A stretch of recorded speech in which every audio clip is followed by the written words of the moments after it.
Like Sibiti girl, where do you get the Sibiti to try? Okay, let's do this in 3, 2, 1. It's Thrive time.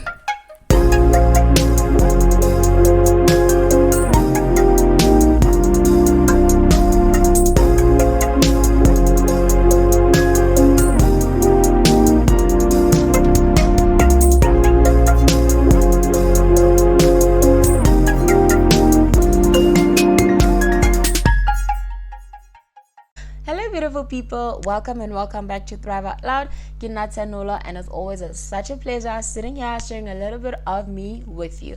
First things first, the house rules in here: we like, we comment, we subscribe, click on the bell notifications, and share with somebody. You never know who needs to hear exactly what we'll be talking about at any given time. If you are brand new and just happen to stumble upon this video, thank you so much for clicking. Thank you so much for allowing your curiosity to click on the videos so you can check us out, see what we're all about. Please consider joining our beautiful family if you are a returning subscriber. Thank you so much once again for taking a piece of your day to spend some time with me. So, happy Thursday, and you might have noticed by now that we've been doing daily uploads from Monday. This is a thing I'm hoping to carry on. I don't know how far I can take it, but I'm really hoping to push the limit. This curtain is annoying me. You are annoying me, curtain. I don't know how far we'll go, but I'm really hoping to push the limit just to see how far we can go. So on Mondays is a Diary of a Mom, where we cover topics around motherhood and parenting. On Tuesdays, we have our civil talks, where we mainly discuss the civil engineering industry and the different nitty-gritties of what goes into either being a student or professional within the civil engineering industry. On Wednesdays, we tackle Workout Wednesdays, where I share workout videos to help you start on your journey to fitness. On Thursdays, we have Cozy Conversations. Could be random rants, random conversations, can be a Q&A, can also be a topic that you suggested. This is a segment specifically dedicated to you, my valuable viewer, person who subscribes, a person who has grown with this channel. I know it's still down there, but you are a person who has grown with this channel, because even though we only have about 157 subscribers at the time of this recording, I know that if I was in a room with 157 people, I'd be definitely nervous and I really wouldn't know where to start. So this specific segment on Thursdays is to dedicate it to you and to just take you along on the journey with me.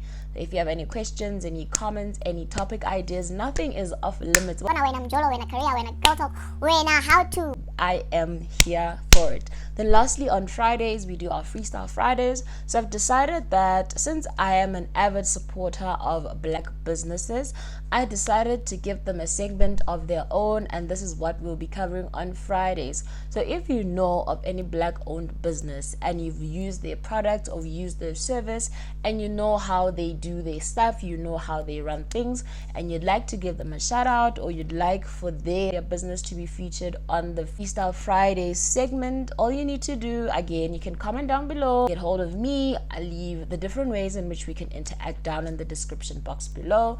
So this is a segment where we basically give exposure to the different Black businesses, specifically ones that you've used, ones that you swear by. Please, no scammery, don't send scammers my way, because so in every episode we'll be covering a different Black owned business, the different services or products that they provide, you know, their different price ranges, and you know, maybe a testimonial or a review if I've personally used the product, or if it's coming from someone else, then I'll also feature them on there. On today's Cozy Conversations, I had put out a bit of a questionnaire sometime last year, just asking my contacts to, you know, ask me anything at all that you want, and I have like a good amount of topics. But again, if you want to join in the fun, you're more than welcome to leave your question or your topic suggestion or anything that you want us to discuss, to dissect, to just cut up in pieces and chop up.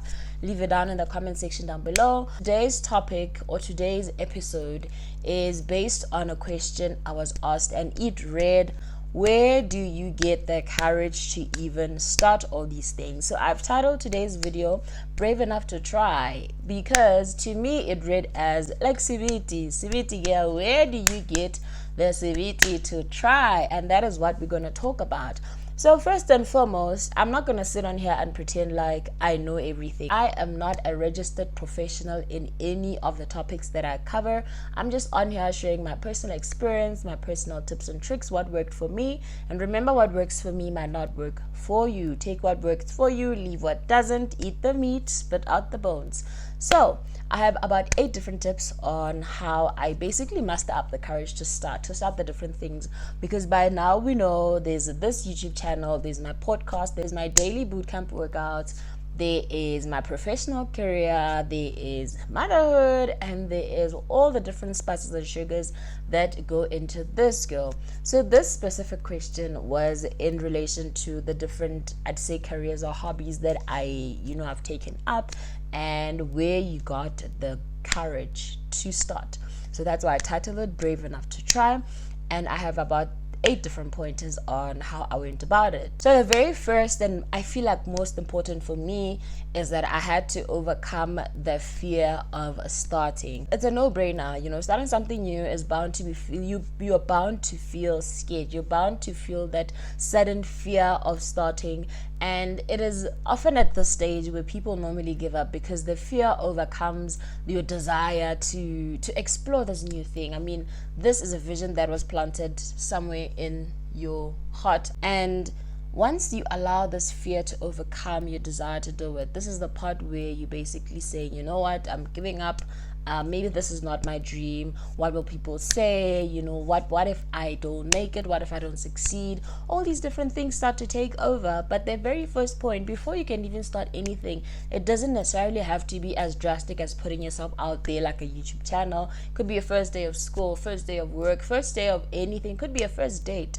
But you need to first get over the fear of that thing going wrong. You need to believe that it'll go right. Believe that it was implanted in you for a reason, and you see it the way you see it for a reason. It is your vision for a specific reason, and if there's someone else who can do it exactly as you can, then there wouldn't really be a reason for you to have it. That is a mentality and mindset I normally carry with me, to say, if God had someone else to do this homework, he would have sent that homework to them. But because it is now my homework, I'm gonna see it through. But before seeing it through, I have to get over the fear of starting.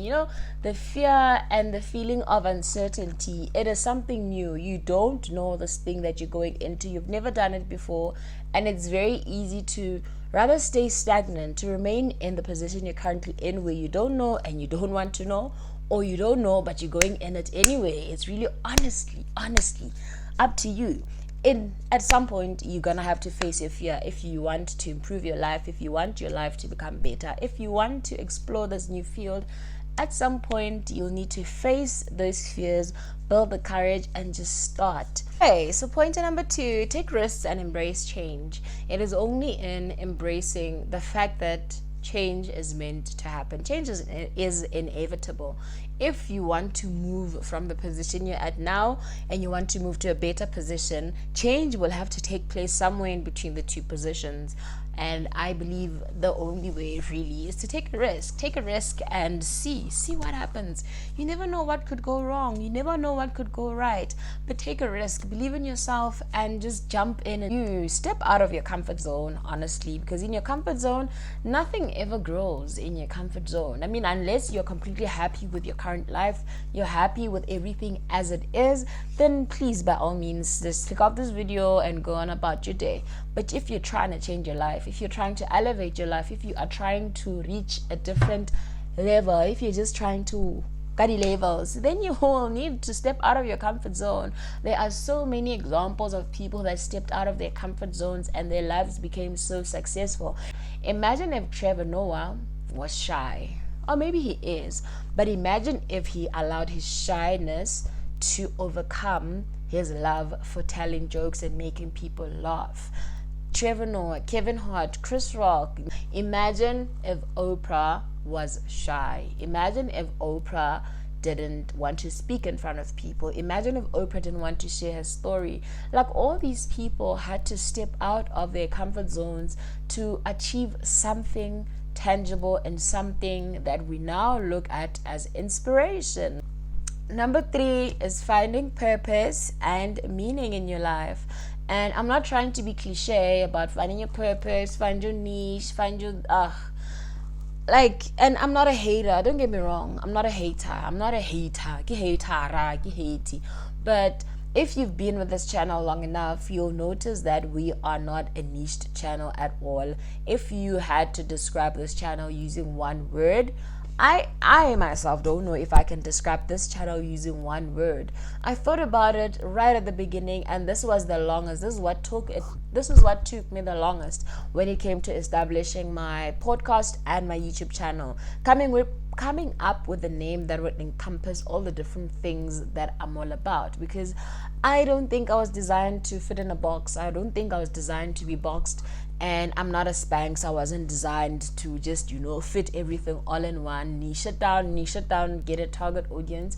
I get the reasoning behind that, but unfortunately, that's just not who I am. I don't consume one type of content all the time, like every single day. I don't consume content from one creator all the time, every single day, because there are different facets of my life. My life is made up of different layers and levels and boxes and columns and this and that. And I am a firm believer in being holistic. I mean, I'm a mom, and I love working out, and I love food, and I love having uplifting conversations, and I love doing my makeup, and I love hearing what people have to say. How do you niche that down? But in finding your purpose, all that to say, your purpose won't look like someone else's purpose, and it is of no use trying to make your purpose look like someone else's purpose just because their purpose looks good on them. It's their purpose. And in me finding basically a home for all these different things, that is also me on a journey, on a quest to finding my purpose, because I don't think there's one way of doing things, like only one way to get through the door. I believe you can get in through the window, the roof, the fire escape, something. I'm sure there are many different ways to kill this cat, and that's just my opinion. So on your journey to finding your purpose, I think make it more about you than the next person. Make it more about, the stuff that lights up your fire. What are you passionate about? What is it that you can do the whole day without feeling like you are working? What can you do very good, putting in the least amount of effort and not get paid for it, and you won't mind? Take away, the survival mode, like remove the need to pay bills, the need to eat, remove all these secondary needs. I'm just saying, if all your needs were taken care of and you were given an opportunity to do something the whole entire day, and you do it really well with the least amount of effort and you don't get paid for it, what is that one thing you would do, or those two things, or those three things? Because not everyone is interested in just one thing. That I feel like experts miss on, or experts don't advise on, is the fact that, like, the people that are meant to be in your community that you're trying to build, the people that are meant for you will be for you. This concept that if you're covering like 15 different topics, then people will get turned off, they'll never come back to your channel, then they were never meant to chill and camp in your channel in the first place. But the people that were meant for you, the people whose purpose have been intertwined with yours, those are the people that will stick around. Because I don't know how you'd feel living with a person who talks about one thing every single day, but I just know I'm not that one person. So if only one specific segment on my channel sticks out to you, I'll be more than happy to know. Then maybe we will have a specific day on which you visit the channel, right? I feel like that's a win-win situation. Discover your passions. Don't close yourself off. Don't close yourself off, and set goals around the things you're passionate about, because then you won't feel like you are working. You won't feel like goals are stressful, and you won't feel like you're just here huffing and puffing, striving to reach your goals. You'll actually feel like you're waking up and you're playing. Find that thing that gives you a reason to wake up in the morning excited and just ready to take on the day. Find that one thing, hold on to it, and hone it if you can, and shoot for the moon. Number 4, learn from your failures. Learn from the things that didn't go well for you, and if you are lucky enough, the things that didn't go well for you, the things that didn't work out for you, have a window of opportunity somewhere in them. Your setbacks can be used as some kind of opportunity if you look at it from a different perspective. I'll use a very recent example.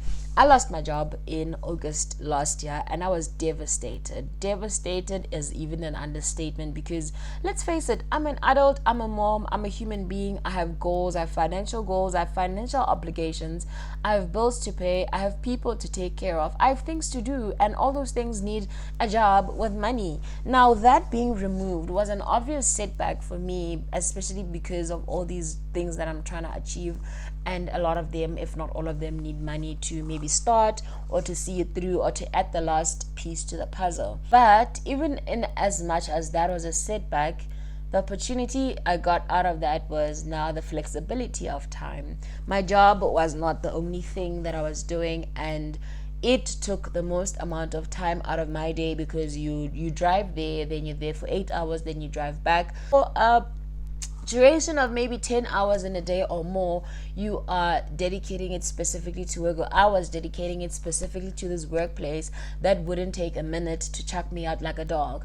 But when I got that freedom of time, when I lost the job, and after the devastation, after basically getting over the hurt, then I realized, this could actually be an answered prayer, because all along I've been trying and crying, saying there are not enough hours in a day. All along I've been trying to find hours, just scrabbling for hours here and there to explore my creativity, to allow my voice to just have a life of its own, to just build, create, pour out, and see what comes out of it.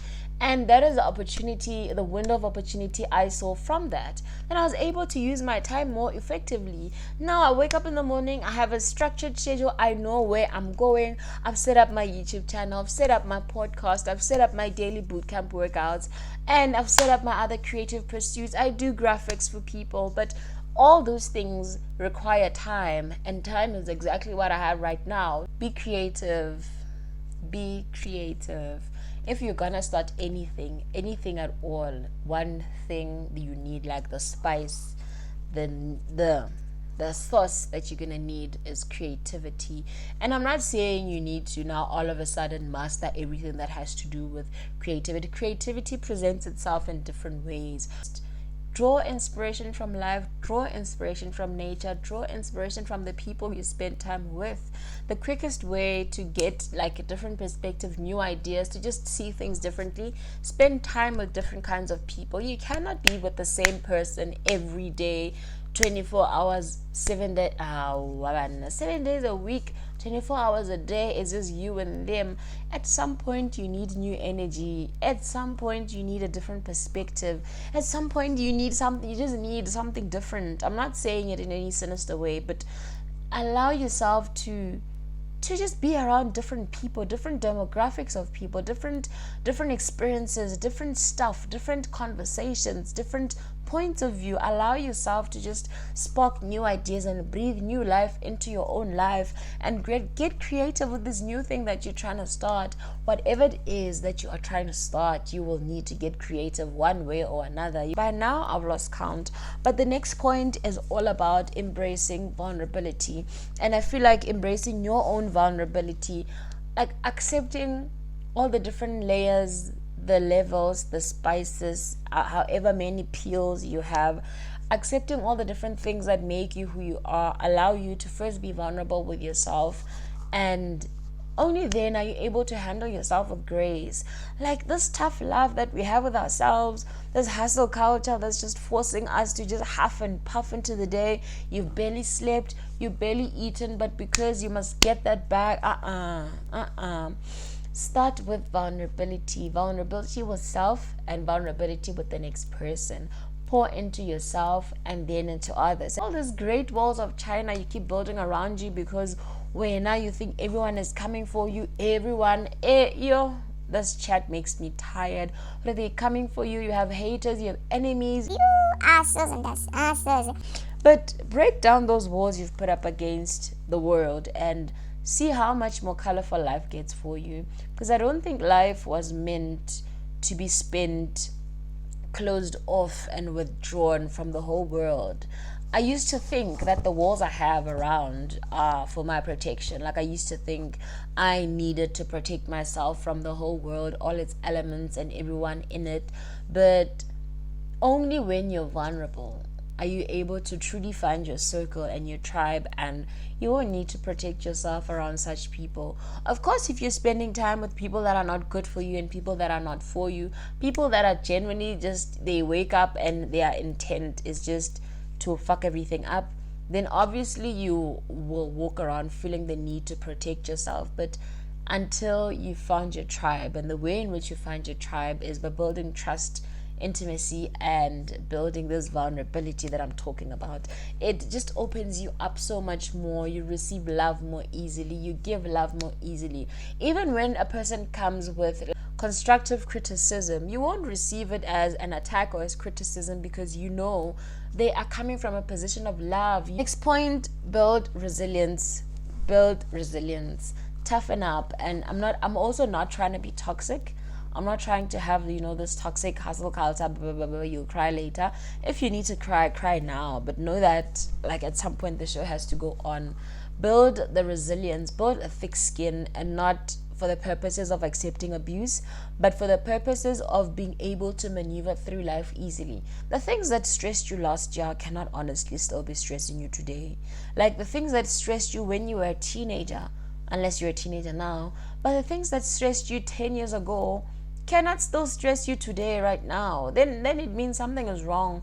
It means your stress receptors are not growing, they are not maturing, they're not evolving. You've remained at the same level, and that makes me worried, honestly, because it says you are not building that resilience to face life or to deal with life and to tackle life. Because there's some things that honestly, like, they don't need your time of day. There's some things that you don't even need to be worrying about for 5 minutes, 10 minutes. If you're faced with a situation and you feel like, this one just clapped you across your face, can you solve it now or can you solve it later? If you can solve it now, stop stressing, get to work and solve it. If you can solve it later, stop stressing, hand it over to God. It will be solved in its own time. Like, there's no need to stress. There's really no need to stress. But the number one hack that I have for dealing with stress, dealing with anxiety, dealing with just a lot going on is a structured day. I've found that when my day is structured and I'm able to have like my morning routine, my day routine, my evening routine, like everything is just going on par, those are the days when I'm the happiest, when I'm just mellow and nothing can touch me. But on days when my structure is all over the place, everything is going sideways, those are the days when I'm grumpy, I'm anxious, I'm stressed. I just feel overwhelmed for no reason. You just feel your heart pounding. You feel like you're running late, but you don't know what you're running late for. Set up a structure that works for you. I've found that on days when I wake up, start my day with prayer. I have my 5 a.m. boot camp workouts. Then I head on over to the gym to have about my 45-minute workout session. Then I return home to prepare lunches for the little man and the big man, and then prepare them, both of them. Well, it's technically both of them, for school and work. Then they're out, then return. Then I have the whole day to myself to just basically be centered, be grounded, and have it just, going really, really well. Then throughout the day, depending on what day it is, I have specific activities, specific items on my to-do list that I need to check through every single day. And I found that on the days when I follow that to the T, I feel most fulfilled, I feel my happiest, and I'm just happy. I'm just a happy person generally. That's what works for me. So I set up a structure so I can banish stress and banish anxiety. Try it out, maybe it might work for you. Last point is all about building self-confidence, and I feel like this is the biggest one. I believe it is the self-confidence, that thing that says, no man, I'm the it man, I'm the girl, I've got it, my solution is the one, my message is the one, I'm valid, I matter, and I need to be heard. It is that belief in yourself that it sets you up on a path to start, and you wouldn't even try if you didn't believe it you could make it. I don't think you would even dare attempt it if you really didn't believe that you could do it, you could make it. I don't see it happening. But fuck with yourself, man. Fuck with your stuff, because at some point, depending on what it is that you're trying to start, at some point you need to sell yourself. At some point you need to tell someone else what you're on about. And if you don't believe in yourself, how do you expect the next person to believe in you? But have that self-belief, that unshakable self-belief that no man, I'm onto something, because you are onto something. They might not get it right now, and I don't know why they matter, but they might not get it right now. It might not be clear right now. It might not be obvious right now. And it might not make the most sense right now, but you see it. And the reason you see it is because it's a thing and it needs to become an even bigger thing. But it can't become an even bigger thing if you don't believe in it and if you don't believe in yourself. Build that self-esteem, that unshakable self-esteem. I always say the way in which you get to the peak of your confidence determines how long you remain there. And I'll give an example.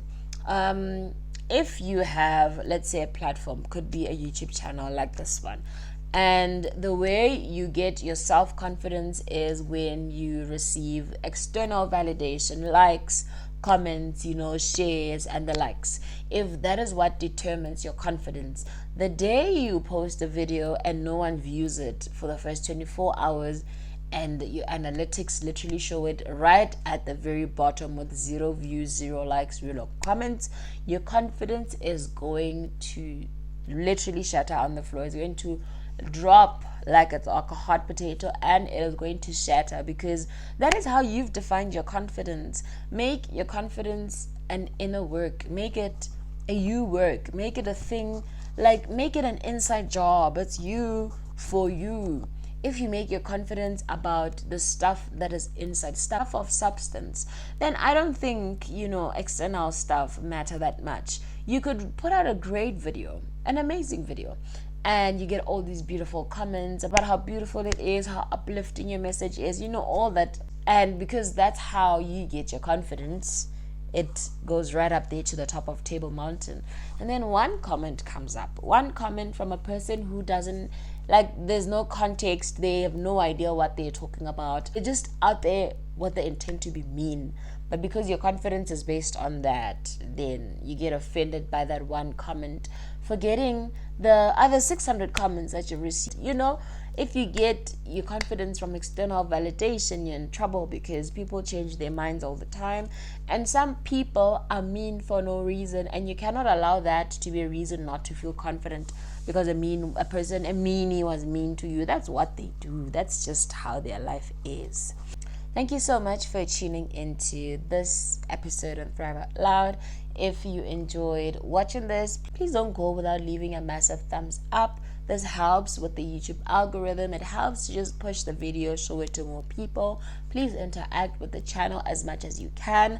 Please remember the house rules. Like I said in here, we like, we comment, we subscribe. Click on the bell notification, and don't forget to share with a friend, because you never know who needs to hear exactly what it is we're discussing on this channel. If you want to be part of the Cosy Conversations on Thursday, where we take Q&As, topic suggestions, random rants, anything at all, story time, whatever you name it, nothing at all is off limits. Simply leave, your question, suggestion, whatever it is, down in the comment section down below. I'll also leave some of my social media handles, as where you can get hold of me. Let's interact. Let's build this beautiful family. Let's have a two-way relationship. I can't be on here talking at you all the time. I also want to know what you think, want to know what it is that you're interested in, what is it that you want to hear more about. Okay, see you next time. Bye.